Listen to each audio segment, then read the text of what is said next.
জয় গুরু। বন্দে পুরুষোত্তমম।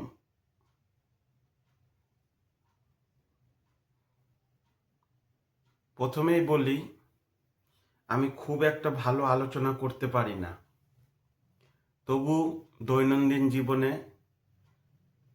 কর্ম করে এসে রাতের বেলা যেইটুক পারি ঠাকুরের আলোচনা করি। আর আপনাদের খুব খুব ধন্যবাদ, আপনারা খুব ভালো রেসপন্স দিচ্ছেন এবং ঠাকুরের কথা বলতে আমাকে আরও অনুপ্রাণিত করছেন, তাই আমার খুব ভালো লাগছে। আমি কারো কথাই বলছি না, আমার জীবনে যা যা ঘটে গেছে, আমার জীবনে ঠাকুরের যা যা দয়া, সেই কথাই আমি তুলে ধরছি। তো প্রথমেই আমি বলতে চাই, ঠাকুরকে এক দিলে ঠাকুর 10 দেয়। এটা আমি ছোট থেকে অনেকবারই দেখেছি। ঠাকুরকে কিছু দিলে ঠাকুর 10 গুণ রিটার্ন আমাকে দেয়। তো এই সামনের রোববারের কথাই আমি বলছি। নলডব্বিতে ঠাকুরের মন্দির আছে, সেখানে এই রোববার আনন্দবাজার প্রসাদ গ্রহণের জন্য অনেক গুরু ভাইরাই এসেছিল। তো ঠাকুরকে কিছু দিলে বলতে হয় না, তবু আমি বলবো, তার কারণ ঠাকুর যে আমাদের উপর কি উপকার করে সেটা আপনারা ঠিক ঠিক জানতে পারবেন। তো এই রোববার আনন্দবাজার প্রসাদ গ্রহণের জন্য আমি কি করেছি, এক জায়গা থেকে 7টা লাউ কিনেছি। তাও 7টা লাউয়ের দাম মাত্র 105 টাকা নিয়েছে। নিয়ে আমি নলডব্বি মন্দিরে গিয়ে দিয়েছি। 10 রকম লোক খাবে, 10-এর সেবা লাগবে, এর থেকে বড় পুণ্য আর কি আছে। তো আমি আর আমার বউ গিয়ে 7টা লাউ মন্দিরে দিলাম। মন্দির প্রাঙ্গণেও খুব খুশি হলো। অল্প অল্প করে সবাই দিলেই তাহলেই তো 10-এর সেবাতে লাগে। আর আমার বউকে মন্দিরে রেখে আমি বললাম, তুমি কাটাকাটিগুলো করো। দুটো মাসি ছিল, মাসির সাথে একটু হেল্প করে দাও। আর আমি চলে আসলাম ব্যাংকে। মানে রোববার ছুটির দিনেও আমি ব্যাংক খুলি, আর ঠাকুরের আশীর্বাদে অনেক লোক হয়। তো সেদিন সকালে লাউ দেওয়ার পর থেকে মানে একটা আলাদাই অনুভূতি যাচ্ছে, আলাদাই আনন্দ লাগছে। মানে ওই কথাটা আমি বলে বোঝাতে পারবো না, এতটা আনন্দ লাগছে। সেদিন কাজ মানে দারুণ কাজ হলো। মানে ছুটির দিনে যে এত কাজ, সব মঙ্গলবারও মানে এত কাজ হয় না। খুব সুন্দর কাজ হলো। তো ওই যে বললাম, ঠাকুরকে এক দিলে ঠাকুর 10 রিটার্ন দেয়। একজনকে আমি 600 টাকা ধার দিয়েছিলাম, মোটামুটি 6 মাস হলো। ওর কাছে চেতাম, ওই বলতো যে এখন নাই। ফোন করতাম, বলতো কি যে পরে দিব। তা আমি ভুলে গেছিলাম। আমি 3 মাস ধরে ফোন টোন করিনি, আমি যে যা ভুলে গেছি। ওই বারবার চাওয়া, ঝগড়া পছন্দ না। ঠাকুরের নাম করছি, হঠাৎ রোববার দিন মানে ওই নিজে থেকে আসলো, এসে আমাকে 600 টাকা দিয়ে গেল। বললো, বন্ধু তোকে অনেক দিন ধরেই ঘুরাচ্ছি, নে 600 টাকা। মানে আর কয়েকটা মাস হলে আমি ভুলেই যেতাম। তারপর কি হলো, 2টা অবধি, দেড়টা 2টা অবধি কাজ করলাম। মন্দিরে গেলে অনেক মানে ভিড় থাকে, জায়গা ঠিকঠাক পাওয়া যায় না, অনেকক্ষণ দাঁড়ানোর পর জায়গা পাই। সেদিনকার কি করেছে, আমার বউ খেতে বসেছে, আমার জন্য একটা জায়গা ধরে রেখেছে। তারপর পাতাতে ভাত, ডাল, তরকারি, পাঁপড় ভাজা সব নিয়ে রেখেছে। আমি কাজ শেষ করে মন্দিরে গিয়ে মানে দাঁড়াতেও হয়নি ওখানটায়, মানে গিয়েছি আর গিয়ে বসে গেছি। ঠাকুরের আশীর্বাদে আনন্দবাজারের সেবা খুব ভালো হয়েছে, খুব ভালো লেগেছে। তো ঠাকুরকে যে এক দিলে ঠাকুর যে রিটার্ন 10 দেয়, তার জলজান্ত প্রমাণ এটা। তারপর আর একটা ঘটনা বলছি। মানে ঘটনাটা বলতে গেলে আমারই মানে গা এখন শিউরে উঠছে। ঘটনাটা হচ্ছে আমার দাদার ছেলে। আমার দাদার বিয়ে হওয়ার 1-1.5 বছর পর দাদার ছেলে হয়।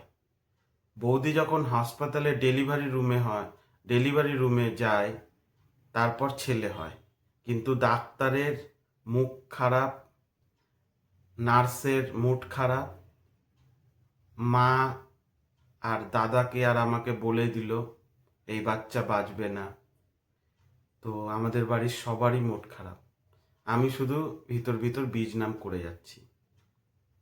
দাদা তৎক্ষণাৎ দেওঘরে ফোন লাগিয়ে বলল যে তার ছেলে হয়েছে, কিন্তু ছেলে খুব সিরিয়াস, মানে ডাক্তার না বলে দিয়েছে। তো ডাক্তারের থেকেও তো আরেকজন আছে যে এই বিশ্ব দুনিয়াকে চালাচ্ছে। তো দাদা ফোন করে নিবেদন করলো। দেওঘর থেকে রিপ্লাই আসলো, বাবার নাম কি? তো বললো প্রসেনজিৎ বিশ্বাস।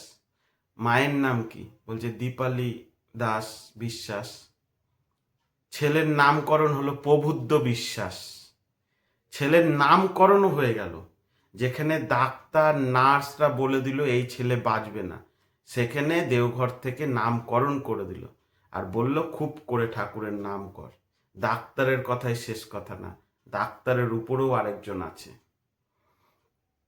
তো যখনই নামকরণটা করলো, তখন আমাদের ভিতরে মানে একটা আলাদা আত্মবিশ্বাস জেগে উঠলো যে না, এবার কিছু হবে। তো আমি খুব করে নাম করলাম, দাদাও নাম করছে, মানে অনবরত খাওয়া দাওয়া বাদ দিয়ে শুধু নাম আর নাম। মাও নাম করছে, আর বৌদিকেও বলে দিল নাম করার কথা। 9 দিন আইসি রুমে ছিল। জন্ম হওয়ার পর 9 দিন আইসি রুমে ছিল। তার আমরা 9 দিন ধরেই ঠাকুরের খুব নাম করেছি এবং বলেছি বাড়িতে একটা সৎসঙ্গ দিব। 9 দিন পর বাড়িতে আসলো একদম সুস্থ বাচ্চা। এখন খেলে বেড়াচ্ছে, দৌড়ে বেড়াচ্ছে। 3 বছর হয়ে গেছিল। এই আজকে সন্ধ্যাবেলা সৎসঙ্গে গেছি, সৎসঙ্গ করছে, খেলে বেড়াচ্ছে। কার দয়ায়? ঠাকুরের দয়ায়। যে নাকি পৃথিবীতে আসার আগেই ডাক্তার নার্স হসপিটাল চত্বর বলে দিয়েছিল এই ছেলে বাঁচবে না, এই ছেলের বাঁচার সম্ভাবনা নেই। সেই ছেলে দেওঘরে নিবেদন করলাম, দেওঘর থেকে নামকরণও হয়ে গেল প্রবুদ্ধ বিশ্বাস। আর নামটা এত সুন্দর, মানে বলতেই ভালো লাগছে। এই হচ্ছে ঠাকুরের মহিমা। আমি অন্যদের কারো কথা বলছি না, আমার দৈনন্দিন জীবনে যা যা ঘটে তাই আপনাদের সাথে আলোচনা করছি। এবং আপনারা খুব ভালো রেসপন্স দিচ্ছেন, খুব ভালো ভালো কমেন্ট দিচ্ছেন। আমাকে এক গুরু ভাই বলেছে ভালো থাকবেন, সুস্থ থাকবেন, ঠাকুরের নাম জপ করবেন। খুব ভালো লাগছে।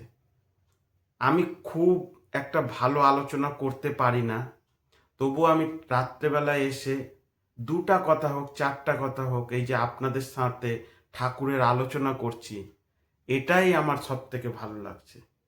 ঠাকুরের আলোচনা করলে নিজের ভিতরটাও ভালো লাগছে, আর আপনাদেরও হয়তো ভালো লাগবে। ঠাকুরের বীজ নামের যে কি মাহাত্ম্য, তা আমি হাড়ে হাড়ে টের পাচ্ছি। যেখানেই যাই আমার একটা আলাদা সম্মান, যে নিরামিষ খায়। তো নিরামিষ খেয়ে তো নিজের শরীরের ভালো হচ্ছে, আবার সবাই সম্মানও করছে আর বলছে ছেলেটা খুব ভালো। তাহলে এর থেকে খুশির জিনিস আর কি হতে পারে? রাস্তাতে যেখানে যাই, ঠাকুরের গুরু ভাই হলে রাস্তাতে জয় গুরু, এই যে জয় গুরু বলছি, এতেও ভালো লাগছে। আমরা ঠাকুরের কথা কেন বলবো? আমরা এরকম ভাবে চলবো, ঠাকুরের কথা মতো, তার নির্দেশ মতো এরকম ভাবে চলবো যে বাইরের লোকেরা যেন এসে জিজ্ঞাসা করে যে তোমার ঠাকুরকে। তাহলে বুঝতে পারবো ঠাকুরের নাম ঠিক ঠিক হচ্ছে। আর দুঃখের টাইমে তো ঠাকুরের নাম করতে হবেই উদ্ধার হওয়ার জন্য, আর সুখের টাইমে বেশি করে ঠাকুরের নাম করতে হবে। ঠাকুর যেন চাইলেও তোমাকে ঠাকুরের নাম থেকে ছুটাতে না পারে, তাহলেই হবে আসল ভক্ত।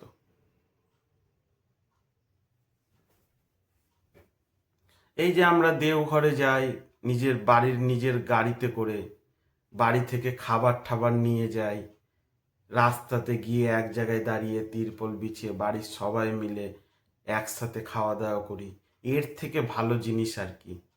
আর সত্যি কথা বলতে দৈনন্দিন জীবনে কর্মক্ষেত্রে অনেক রকম প্রেশার থাকে, অনেক রকম চাপ থাকে, কিন্তু ঠাকুরের নাম করলে ওইসব প্রেশার আর চাপ কিচ্ছু মনে হয় না। আমার অন্যান্য কলিগরা প্রেসারে, মানে কাজের প্রেসারে ঠিক থাকতে পারে না, কারো মাথা ঘুরে, কারো হয়, কে সিগারেট, মানে চাপ কমানোর জন্য সিগারেট খায়, কেউ ড্রিঙ্ক করে, কিন্তু ঠাকুরের নামে এরকম আনন্দ, মানে কেউ যদি না করে তাকে বলে বোঝানো যাবে না। তারপর আমরা যখন দেওঘরে যাই, দেওঘরে সবাই মিলে সকালবেলা সাদা পোশাক পরে ঠাকুরের নাম প্রার্থনা করি। পূজ্যপাত আচার্যদেব ও আরও অনেকে যখন হেঁটে হেঁটে মন্দির প্রাঙ্গণে এসে জমায়েত হয়, একসাথে প্রার্থনা হয়, মানে হুবহু একদম স্বর্গ। মানে লোকে বলে মরার পর কেউ নরকে যায়, কেউ স্বর্গে যায়। আমি বলবো বেঁচে থাকতে যদি স্বর্গ দেখতে চাও তাহলে দেওঘরে যাও। সবাই মিলে কিরকম একসাথে হয়ে এক নামে প্রার্থনা হয়, বাণী পাঠ হয়, মানে কি বলবো, দেওঘরে না গেলে বোঝা যাবে না। তারপর মুড়ি, আলুর চপ, মানে যা করি তাতেই ভালো লাগে। সবাই মিলে গল্প করি। আর সত্যি কথা বলতে মহাভারতের যুদ্ধে যখনকার শ্রীকৃষ্ণ অর্জুনকে গীতা দান করছিল, মানে গীতার পাঠ বুঝাচ্ছিল, তখন যেমন সব পস হয়ে গেছিল, সব কিছু থেমে গেছিল, একমাত্র ঠাকুর আর হচ্ছে অর্জুন, মানে গীতা পাঠ হচ্ছিল, দেওঘরে গিয়ে ঠিক সেই অনুভূতিটা হয়। কাজ কর্ম, সংসার, ধর্ম সব সাইডে, একমাত্র দেওঘর আর শ্রী শ্রী ঠাকুর। মানে এই আনন্দ আমাদের ছোটবেলা থেকেই আমরা দেওঘরে যাই, এবং দেওঘরের বছরে দুবার অন্তত দেওঘরে আমরা যাই। আর দেওঘরে গিয়ে দেওঘরের আনন্দটা মানে কাউকে বলে বোঝাতে পারবো না, শুধু ভিতরে আনন্দটা লাগে। আর আমাদের দৈনন্দিন জীবনে ঠাকুরের কি মহিমা, আমি একটা কথা বলতে পারি, কেউ যদি ঠিকভাবে ঠাকুরের নাম জপ করে, দুবেলা প্রার্থনা করে, তার দৈনন্দিন জীবন নিয়ে তাকে ভাবতে হবে না, স্বয়ং শ্রী শ্রী ঠাকুর ভাববে। আর যখন শ্রী শ্রী ঠাকুর তোমার হয়ে ভাববে, তাহলে জগতে আর কিচ্ছু ভাবতে হবে না। আমার প্রতিটা দিন সকালবেলা উঠি, ইষ্টিভীতি করি, চান ধান করে পুজো দিয়ে তারপর কর্মক্ষেত্রে যাই। কর্মক্ষেত্রে যাই আলাদা এক উদ্যমে। আর বাড়িতে যখন রাত্রি 8টা-9টার সময় আসি, সেই সকাল থেকে রাত্রি 8টা-9টার সময় আসি, এক একজনের মাথা ধরে যায়, এক একজনের মুড খারাপ হয়ে যায়, এক একজন ক্যাচ ক্যাচ করে, কিন্তু আমার ওই একই মুখ, হাসি মুখ, আর ভিতরে ঠাকুরের নাম। তাহলে এর থেকে ভালো জিনিস আর কি হতে পারে? আর আজ আমি ভাস্তার সাথে খেলছি, দোলছি, ঘুরে বেড়াচ্ছি, আমি গেলেই মোটর সাইকেলে উঠছে, একটা আলাদাই আনন্দ। একমাত্র ঠাকুর আছে বলে আজকে ভাস্তা আমার সাথে ঘুরতে পারছে। ঠাকুর না থাকলে ওই পৃথিবীর আলোর মুখ দেখতে পারতো না। ভাস্তা যখন হয়েছিল, সিরিয়াস হয়েছিল, আমাদের বাড়িতে এত নাম জপ হয়েছে, নাম জপের মাধ্যম হয়ে ওই পিউরিফাই হয়ে উঠে এসেছে। তাহলে ওর তো ভালো হবেই, ওর ভালোর সাথে সাথে আমাদের পরিবারের ভালো হবে। আমরা দেওঘরে ওকে নিয়ে গেছি, সবাইকে দর্শন করিয়েছি। দেওঘরে যখন ছোট্ট ছিল তখন দেওঘরে নিয়ে এসেছি। বৌরানীমা জিজ্ঞাসা করেছে এত ছোট, তখন ওর একটা ছবি আমি দেখাবো, মানে পূজ্যপাদ আচার্যদেবের সামনে যখন গেছে, ওইটুক অবস্থাতে কথা টথা কিচ্ছু বলতে পারে না, ঘুমিয়ে আছে, কিন্তু ঘুমিয়ে আছে এইভাবে জয় গুরু হয়ে। মানে সেই দৃশ্যটা আমার দাদা ছবি তুলে রেখেছে, পারলে কোনোদিন আমি দেখাবো। ওই যে এইভাবে জয়, এখনো বিছানাতে একা একা খেলবে, হামাগুড়ি দিয়ে বসে এরকম করে বসে থাকবে। জয়গুরু বলতে পারে না, কিন্তু একদম দেখে বোঝা যায় জয়গুরু দিচ্ছে। আর ওই একদম জন্মসূত্রে একদম নিরামিষ। তাহলে ওই কতটা বীর হবে তা ঠাকুরই জানে। ঠাকুরের না, আর এখন থেকেই সৎসঙ্গ যাচ্ছে, এর থেকে ভালো আর কি হতে পারে? আর একটা কথা মিলিয়ে দেখবেন, কর্ম করো, যাই করো, সংসার করো, কিন্তু সৎসঙ্গ যেয়ে দেখবেন, দেওঘরে যেয়ে থাকবেন, 10টা গুরু ভাইয়ের সাথে যখন দেখা হবে, ওদের সাথে বসে ডাল ভাত খেতেও অমৃতের মতো লাগবে। এই কথাটা বিশ্বাস না হলে একবার দেওঘরে গিয়ে ওই ডাল ভাতই খেয়ে দেখবেন, বাড়িতে রাজভোগের থেকেও লাখ গুণ ভালো। ঠিক আছে, আর বেশি কথা বাড়াবো না, রাত হয়েছে। জয় গুরু। আপনারা ভালো থাকবেন, আবার কালকে কোনো গল্প নিয়ে আসবো। জয় গুরু।